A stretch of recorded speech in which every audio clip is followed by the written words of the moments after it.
সবাইকে স্বাগত জানাচ্ছি ক্রাইম সিক্রেট বাংলা চ্যানেলের নতুন একটি ভিডিওতে।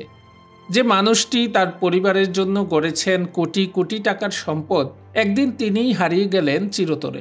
প্রথমে মনে হয়েছিল এটি নিছক একটি দুর্ঘটনা, কিন্তু তদন্ত যতই এগুতে থাকে ততই উন্মোচিত হতে থাকে এমন কিছু সত্য যা গা শিউরে ওঠার মতো।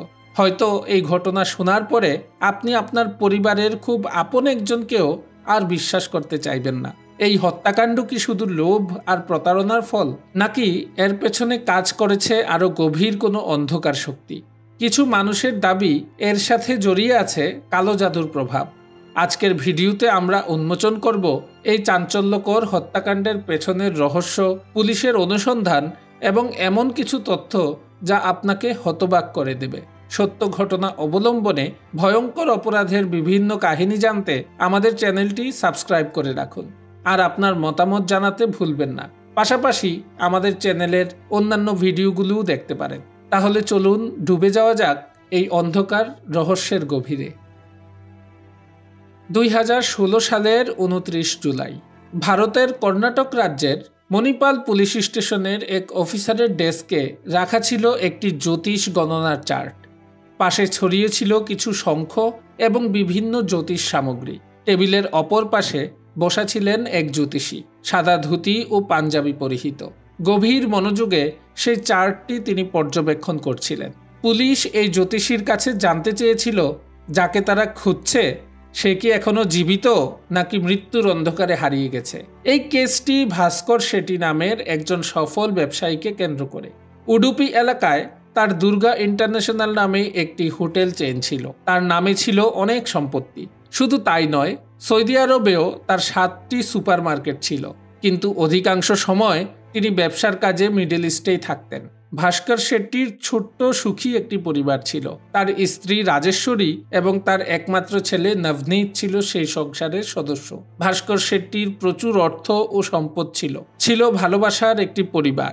তবে এত কিছুর পরেও তার জীবনে একটি বড় সমস্যা ছিল, যা তাকে প্রতিনিয়ত ভাবিয়ে রাখত।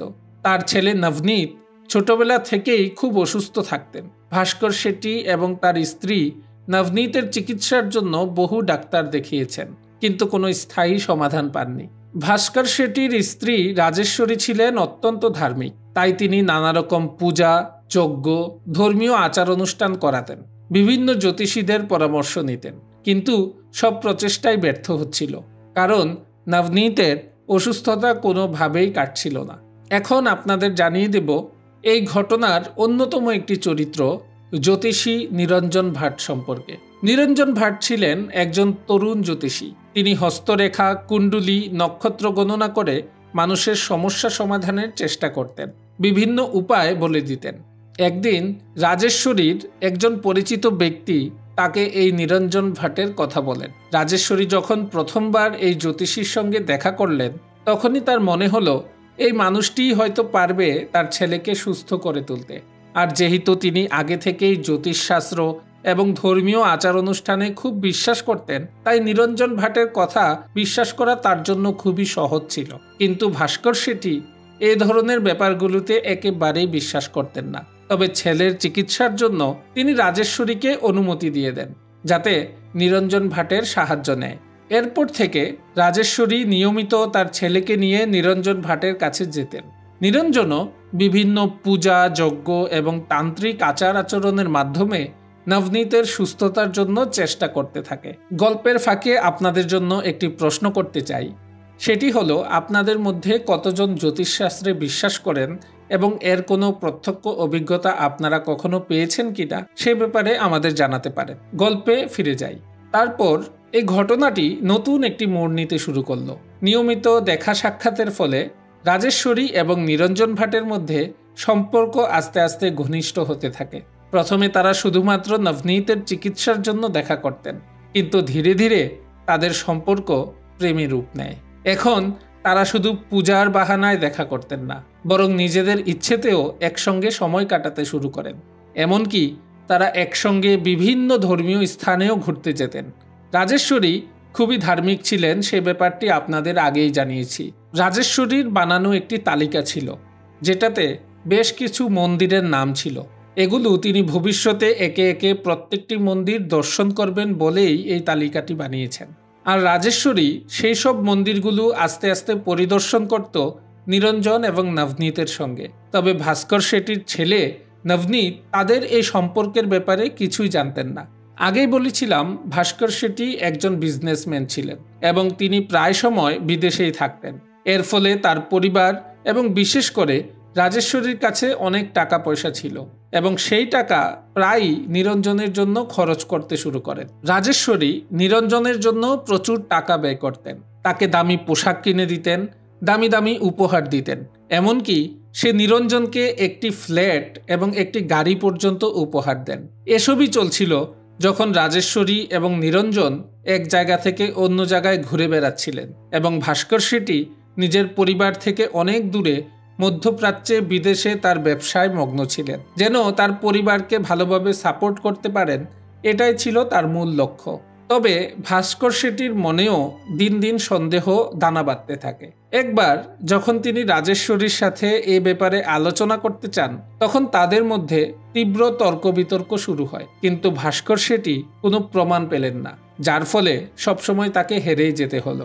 ভাস্কর শেঠির জন্য একটি বড় সমস্যা ছিল তিনি বিজনেসের কারণে প্রায় সময় বাইরেই থাকতেন এবং দ্বিতীয়ত সম্পর্কের বিষয়ে প্রমাণ সংগ্রহ করা সত্যিই খুবই কঠিন। কিন্তু ভাস্কর শেঠি উপলব্ধি করেছিলেন যদি তাকে সত্যি সত্যি প্রমাণ করতেই হয় তাহলে তার স্ত্রী এবং নিরঞ্জনের সম্পর্কের ব্যাপারে তাকে প্রমাণ সংগ্রহ করতেই হবে। তাই তিনি যখন মধ্যপ্রাচ্যে চলে গেলেন তখন তিনি তার বন্ধুদের মধ্যে কয়েকজনকে দায়িত্ব দিলেন তার স্ত্রীর উপর নজর রাখার জন্য এবং তার বন্ধুদের দায়িত্ব দেয়া হয় যদি সম্ভব হয় নিরঞ্জন এবং তার স্ত্রীর বিভিন্ন অ্যাক্টিভিটিস তাকে ছবি তুলে পাঠিয়ে দেওয়ার জন্য। একদিন রাজেশ্বরী, নবনীত এবং নিরঞ্জন একসঙ্গে একটি মন্দির পরিদর্শন করতে যান। মন্দির দর্শনের পর তারা মুম্বাই ফিরে আসেন। এরপর রাজেশ্বরী নবনীতকে তাদের আত্মীয়র বাড়িতে রেখে নিজে নিরঞ্জনের সাথে একটি হোটেলে চলে যান এবং সেই হোটেলে নিরঞ্জনের সাথে বেশ কিছুদিন থাকেন। ভাস্কর শেঠির বন্ধুরা সত্যি নিরঞ্জন এবং রাজেশ্বরীর ব্যাপারে তথ্য পেয়ে গিয়েছিলেন। তারাও তাদেরকে ফলো করতে করতে সেই হোটেল পর্যন্ত পৌঁছে যান। রাজেশ্বরী এবং নিরঞ্জনের একসাথে বেশ কয়েকদিন হোটেলে থাকার ব্যাপারে সকল তথ্য ভাস্কর শেঠি জেনে যান তার বন্ধুদের মাধ্যমে। এমনকি কয়েকটি ছবিও পৌঁছে যায় ভাস্কর শেঠির হাতে। শেষ পর্যন্ত সত্যি ভাস্কর শেঠির সকল সন্দেহ পুরোপুরি সত্যে পরিণত হয়। এখন তার কাছে প্রমাণও ছিল যে তার স্ত্রী তার সঙ্গে প্রতারণা করছেন। ভাস্কর শেঠি এটাও বুঝতে পারলেন তার স্ত্রী এবং ছেলে শুধুমাত্র তার টাকার জন্য তার সঙ্গে আছেন। রাজেশ্বরী ভাস্কর শেঠির সম্পদ এবং টাকার মাধ্যমে নিরঞ্জনের জন্য সবকিছুই করতেন, আর নবনীত তার টাকার উপর ভিত্তি করে বিলাসবহুল জীবনযাপন করছিল। ভাস্কর শেঠির একমাত্র ভূমিকা ছিল তাদের জন্য অর্থ উপার্জন করা, যেন তাদের কোনো অভাব না হয়। এ কারণেই ভাস্কর শেঠি সিদ্ধান্ত নেন তিনি একটি নতুন উইল তৈরি করবেন, যেখানে সে তার সমস্ত ধন দৌলত, টাকা পয়সা তার মা, ভাই এবং বোনদের মধ্যে ভাগ করে দিবেন। 2016 সালের মে মাসের ঘটনা। ভাস্কর শেঠি মধ্যপ্রাচ্য থেকে ইন্ডিয়াতে ফেরত আসেন। তিনি ইন্ডিয়াতে ফিরে আসার সাথে সাথেই রাজেশ্বরীর সঙ্গে আবার নিরঞ্জনের ব্যাপারে কথা বলেন। এবার তার হাতে প্রমাণসহ ছিল। তিনি প্রমাণসহ ছবিগুলো দেখালেন, কিন্তু রাজেশ্বরী একটি অদ্ভুত অজুহাত দাঁড় করালেন। রাজেশ্বরী ভাস্কর শেঠিকে জানালেন রাজেশ্বরীর পিঠে অ্যালার্জির সমস্যা আছে। এজন্যই তিনি নিরঞ্জনের সাথে হোটেলে একটি রুম নেন, যাতে করে সে তার পিঠের অ্যালার্জির সমস্যাটি তন্ত্রমন্ত্রের মাধ্যমে সমাধান করতে পারে। খুবই অদ্ভুত একটি অজুহাত দিলেন, কিন্তু ভাস্কর শেঠি যে এত বড় একটি ব্যবসা প্রতিষ্ঠান চালাচ্ছেন এবং এতগুলো ব্যবসা প্রতিষ্ঠানের মালিক, তিনি কি সত্যি এই ধরনের অজুহাতে নিজের মনকে বোঝাতে পারবেন? অথবা তিনি কি সত্যি রাজেশ্বরীর এই অজুহাতটি মেনে নিয়েছিলেন? এবার ভাস্কর শেঠি নিশ্চিত হয়ে যান রাজেশ্বরী এবং তার ছেলে নবনীত তার জীবনটাকে শুধুমাত্র অর্থের জন্যই ব্যবহার করছে। সেজন্য ভাস্কর শেঠি তার সম্পদের ব্যাপারে যে পরিকল্পনা করেছেন সে ব্যাপারেই তিনি একমত থাকেন এবং তিনি তার পরিকল্পনা মতো কাজ আগাতে থাকেন। কিন্তু রাজেশ্বরী যখন এই খবরটি জানতে পারল ভাস্কর শেঠি তার সম্পদ থেকে তাদেরকে বের করে দেওয়ার পরিকল্পনা করছেন, তখন তিনি এই বিষয়টি একেবারেই মেনে নিতে পারলেন না। তখন রাজেশ্বরী তার প্রেমিক নিরঞ্জন এবং তার ছেলে নবনীতের সাথে অনেক যুক্তিবুদ্ধি বের করতে শুরু করলেন। ভাস্কর শেঠিকে এই দুনিয়া থেকে সরিয়ে দেওয়ার জন্য অনেক ধরনের পরিকল্পনা করলেন। এর মধ্যে পিস্তল দিয়ে মারা, সায়ানাইড বিষ দিয়ে মারা, মারকারি বিষের ব্যবহার করা এবং পানিতে ডুবিয়ে মারার পরিকল্পনাও ছিল তাদের পরিকল্পনাতে। কারণ একমাত্র ভাস্কর শেঠিকে এই দুনিয়া থেকে বিদায় করে দিলেই তার ছেলে নবনীত ভাস্কর শেঠির সকল সম্পত্তির উত্তরাধিকারী হবেন।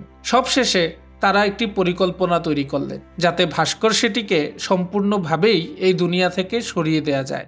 তারপর 2016 সালের 28 জুলাই দুপুর 3টা ভাস্কর শেঠি যখন কাজ থেকে বাড়ি ফিরলেন তখন তিনি সোজা তার ওয়াশরুমে ঢুকে যান। কিন্তু ওয়াশরুমে ঢুকার সাথে সাথেই তার চোখে কিছু একটা স্প্রে করা হয়। সাথে সাথেই তার চোখ খুব জ্বলতে থাকে। এরপর তার মাথায় একটি রড দিয়ে আঘাত করা হয়, যার ফলে তিনি মাটিতে লুটিয়ে পড়েন। যখন তিনি উপরে তাকালেন তখন তার চোখে পুরো দৃশ্যটাই খোলাসা হয়ে যায়। তার সামনে ছিল তার স্ত্রী, তার ছেলে এবং নিরঞ্জন। তারা তিনজন একে অপরের সঙ্গে ঐক্যবদ্ধ হয়ে তাকে হত্যা করার পরিকল্পনা সফল করে। সাধারণত আমি আমার কোনো ভিডিওতে আমার ব্যক্তিগত মতামত দেই না, কিন্তু এটি সত্যি খুবই ভয়ঙ্কর এবং মর্মান্তিক একটি ঘটনা। লোভ আর ক্ষমতার অন্ধ আকাঙ্ক্ষা মানুষকে কতটা নিষ্ঠুর করে তুলতে পারে তা এই ঘটনা থেকেই বোঝা যায়। যখন নিজের পরিবারই বিশ্বাসঘাতক হয় তখন সেই বিশ্বাসঘাতকতার যন্ত্রণা হয়তো শারীরিক কষ্টের চেয়েও অনেক ভয়ঙ্কর। ভাস্কর শেঠি যখন দেখতে পেলেন তার নিজের স্ত্রী এবং নিজের সন্তান তাকে হত্যা করছে, সেই মুহূর্তটা ভাস্কর শেঠির কিভাবে কেটেছিল আমি সে ব্যাপারটিই চিন্তা করছিলাম। চলুন ঘটনাতে ফিরে যাই। ভাস্কর শেঠিকে হত্যা করার পর তারা তার মরদেহটি গাড়ির ডিকিতে করে নিয়ে গেল নিরঞ্জনের বাড়িতে। নিরঞ্জনের বাড়িতে পূজা করার জন্য একটি হবন কুণ্ড ছিল। সেই হবন কুণ্ডে 20 লিটার পেট্রোল এবং ক্যাম্পার রাখা ছিল। নিরঞ্জন প্রথমে ভাস্করজির দেহটি টুকরো টুকরো করেছিল এবং সেগুলো হবন কুণ্ডে পুড়িয়ে দেয়। এটিই সেই কারণ যেখানে আমি শুরুতেই বলেছিলাম এই ঘটনাকে অনেকে ব্ল্যাক ম্যাজিকের সাথেও তুলনা করে। অনেকে ধারণা করেছেন তারা তিনজন হয়তো ভাস্কর শেঠির দেহটি নিয়ে কোনো ব্ল্যাক ম্যাজিক বা জাদু করার চেষ্টা করেছেন, হয়তোবা এমন কোনো পূজা করেছেন যেখানে ভাস্কর শেঠির দেহটি উৎসর্গ করা হয়েছে। যখন দেহটি সম্পূর্ণভাবে পুড়ে যায় তখন রাজেশ্বরী তার ড্রাইভার রাঘবেন্দ্রর সাহায্যে ভাস্কর শেঠির হাড়গুলো গুম করার ব্যবস্থা করলেন। তবে রাঘবেন্দ্র জানতো না যে এই হাবনকুণ্ডে কোনো মানুষ পুড়িয়ে দেয়া হয়েছে। সেই ড্রাইভার রাঘবেন্দ্রকে বলা হয়েছিল সেই হাবনকুণ্ডে নবনীতের জন্য একটি পূজা হচ্ছে এবং কিছু মুরগি বলি দেয়া হয়েছে, কারণ এই বাড়িতে অনেক সময় হাবনকুণ্ডে পূজা হতো। তাই রাঘবেন্দ্র বিষয়টি বিশ্বাস করেছিল। রাঘবেন্দ্র এবং নিরঞ্জন ভাস্কর শেঠির হাড়ের টুকরাগুলো হাবনকুণ্ডের ইটগুলো পাশের নদীতে ফেলে দিয়েছিল। ভাস্কর শেঠির দেহটি পুরোপুরি লুকিয়ে ফেলার পরে নিরঞ্জন তার বাবা শ্রীনিবাসকে বলেছিলেন হাবনকুণ্ডের নিচের সমস্ত টাইলসগুলো পাল্টে দেওয়ার জন্য, যাতে কোনো প্রমাণ না থাকে। অতঃপর ভাস্কর শেঠির দেহটিও তারা ভ্যানিশ করে দেয় এবং সমস্ত প্রমাণ মুছে ফেলার তারা সর্বোচ্চ চেষ্টা করে। সকল কার্য সম্পাদন করার পরে তারা প্রত্যেকেই তাদের স্বাভাবিক জীবনযাপন শুরু করেছিল। তবে এই পৃথিবীতে একজন ব্যক্তি ছিল যিনি ভাস্কর শেঠিকে খুব ভালোবাসতেন, আর তিনি ছিলেন ভাস্কর শেঠির মা গুলাবী শেঠি। গুলাবী শেঠি প্রায় প্রতিদিনই তার ছেলের সঙ্গে ফোনে কথা বলতেন, কিন্তু 28 এবং 29 জুলাই তার ছেলের সঙ্গে কোনো যোগাযোগ হয়নি। তিনি সেটা মেনে নিতে পারেননি। সেজন্যই তার অনেক সন্দেহ হচ্ছিল। মায়ের মনের অনুভূতি এবং মাতৃপ্রেমে গুলাবী শেঠি বুঝতে পারলেন তার ছেলের সাথে নিশ্চয়ই খারাপ কিছু হয়েছে। সেজন্যই তিনি 29 জুলাই সোজা পুলিশ স্টেশনে চলে গেলেন এবং পুলিশ স্টেশনে পৌঁছিয়ে ছেলের গুম হয়ে যাওয়ার একটি রিপোর্ট দাখিল করলেন। পুলিশ রিপোর্টের ভিত্তিতে ভাস্কর শেঠির বাড়িতে পৌঁছালো এবং বিভিন্নভাবে অনুসন্ধান শুরু করলো। অনুসন্ধানের শুরুতেই ভাস্কর শেঠি যে জুতা জোড়া পরতেন সেই জুতাগুলো পাওয়া গেল, কিন্তু ভাস্কর শেঠিকে পাওয়া গেল না। অনেকভাবে তদন্ত চলতে থাকলো এবং পুলিশ তার সর্বোচ্চ চেষ্টা করতে থাকলেন। বাড়িতে কোনো প্রকার চুরি কিংবা ডাকাতি হয়েছে কিনা সে ব্যাপারেও অনুসন্ধান চালালেন। হঠাৎ করেই এভাবে ভাস্কর শেঠির উধাও হয়ে যাওয়া, যদি তিনি কোনো চিঠি বা নোট রেখে যেতেন তাহলেও জানা যেত ভাস্কর শেঠি কোথায় গেছেন। তারপর শুরু হয় পরিবারের অন্যান্য সদস্যদের সকলের সাথে পুলিশি জেরা। ভাস্কর শেঠির পরিবারের অন্যান্য সদস্যদের পুলিশ জিজ্ঞাসাবাদ শুরু করে। প্রত্যেকের জিজ্ঞাসাবাদ শেষে পুলিশ বুঝতে পারেন ভাস্কর শেঠির স্ত্রী রাজেশ্বরী এবং তার ছেলে নবনীতের উপর প্রত্যেকটি ব্যক্তির সন্দেহ রয়েছে। ভাস্কর শেঠির অন্যান্য আত্মীয় স্বজনেরা পুলিশকে এই ব্যাপারটি নিশ্চিত করেন। এরপর পুলিশ আরও জানতে পারেন এই পরিবারের সাথে খুব বেশি আসা যাওয়া ছিল নিরঞ্জন নামের এক ব্যক্তির। তারপর পুলিশ নিরঞ্জনকে থানাতে ডেকে পাঠায়। তখনই নিরঞ্জনকেও জিজ্ঞাসাবাদ শুরু করে পুলিশ। এই ঘটনাটি আমি ভিডিও শুরুতে আপনাদের বলেছিলাম। পুলিশের টেবিলের উপরে জ্যোতিষ চক্রের একটি চার্ট ফেলানো ছিল এবং সেখানে নিরঞ্জন তার জ্যোতিষ চক্র দিয়ে চেষ্টা করছিলেন ভাস্কর শেঠির ব্যাপারে কোনো তথ্য বের করার। পরবর্তীতে নিরঞ্জন তথ্য বের করলেন, বললেন ভাস্কর শেঠি বেশি দিন বাঁচবেন না, তার শত্রু হচ্ছেন তার ব্যবসার প্রধান প্রতিদ্বন্দ্বী। পুলিশ অবশ্য এই কথার উপর বিশ্বাস করছিল না, কিন্তু এই কথার কারণে পুলিশ নিরঞ্জনের উপর সন্দেহ আরও বাড়িয়ে দিল। পরবর্তীতে পুলিশ রাজেশ্বরীর ড্রাইভার রাঘবেন্দ্রকে থানাতে নিয়ে আসেন এবং রাঘবেন্দ্রকে জিজ্ঞাসাবাদ শুরু করেন। এক পর্যায়ে রাঘবেন্দ্র পুলিশকে সকল তথ্যই দিয়ে দেন। নিরঞ্জনের বাড়িতে পুজো শেষে পূজার ইট এবং হাড়গুলো নদীতে ফেলার ঘটনাটি পুলিশকে বলেন। পুলিশও রাঘবেন্দ্রর এই বয়ানের ভিত্তিতে দুইয়ে দুইয়ে 4 মেলাতে শুরু করেন। তারপরই 7 আগস্ট রাজেশ্বরী এবং নবনীতকে গ্রেফতার করা হয়। 8ই আগস্ট নিরঞ্জনকেও গ্রেপ্তার করে পুলিশ। তারপর রাজেশ্বরী, নিরঞ্জন এবং নবনীতকে জিজ্ঞাসাবাদের এক পর্যায়ে সকল কিছুই স্বীকার করেন। তারপর 10ই আগস্ট ভাস্কর শেঠির পোড়া হাড়গুলো উদ্ধার করা হয় নদী থেকে। ডিএনএ পরীক্ষায় নিশ্চিত করা হয় সেগুলো ভাস্কর শেঠিরই ছিল। এই মামলায় সর্বমোট 5 জনকে গ্রেফতার করা হয়েছিল: রাজেশ্বরী, ভাস্কর শেঠির ছেলে নবনীত, নিরঞ্জন, ড্রাইভার রাঘবেন্দ্র এবং নিরঞ্জনের বাবা শ্রীনিবাস। পরবর্তীতে ড্রাইভার রাঘবেন্দ্র কিছুদিন পর কোর্টের মাধ্যমে জামিন পান এবং এই মামলাটি আদালতে চলাকালীন সময়ে নিরঞ্জনের বাবা শ্রীনিবাস মৃত্যুবরণ করেন। নিরঞ্জনের বাবা শ্রীনিবাস যখন মৃত্যুবরণ করেন তখনই নিরঞ্জনকে শুধুমাত্র শেষ কার্য সম্পাদন করার জন্য জামিন দেয়া হয়। তাছাড়া জেলে থাকা অবস্থায় ভাস্কর শেঠির ছেলে নবনীত তার জেলখানায় অত্যাচারের শিকার হন। জেলের অন্যান্য কয়েদিরা তাকে বিভিন্নভাবে অত্যাচার করে। পরবর্তীতে তাকে হসপিটালেও ভর্তি করা হয়। এরই ফাঁকে প্রায় 2 বছর জেল খাটার পরে ভাস্কর শেঠির স্ত্রী রাজেশ্বরী জামিনে মুক্তি পেয়েছিলেন এবং শেষ পর্যন্ত উডুপি জেলার ডিস্ট্রিক্ট অ্যান্ড সেশন কোর্ট 8ই জুন 2021 সালে রাজেশ্বরী শেঠি, নবনীত শেঠি এবং সেই জ্যোতিষী নিরঞ্জন ভাটকে যাবজ্জীবন কারাদণ্ডের ঘোষণা দেন। এই ছিল হৃদয় বিদারক একটি সত্যি হত্যাকাণ্ডের ঘটনা। এই ঘটনা থেকে আমরা প্রত্যেকেরই শিক্ষা নিতে হবে। আশা করছি ভিডিওটি আপনাদের ভালো লেগেছে। এরকম সত্য ঘটনা অবলম্বনে বিভিন্ন অপরাধমূলক ঘটনা দেখতে আমাদের ক্রাইম সিক্রেট বাংলা চ্যানেলের অন্যান্য ভিডিওগুলো দেখতে পারেন। আশা করছি লাইক, কমেন্ট এবং সাবস্ক্রাইব করে আমাদের পাশেই থাকবেন সবসময়। দেখা হবে পরের ভিডিওতে।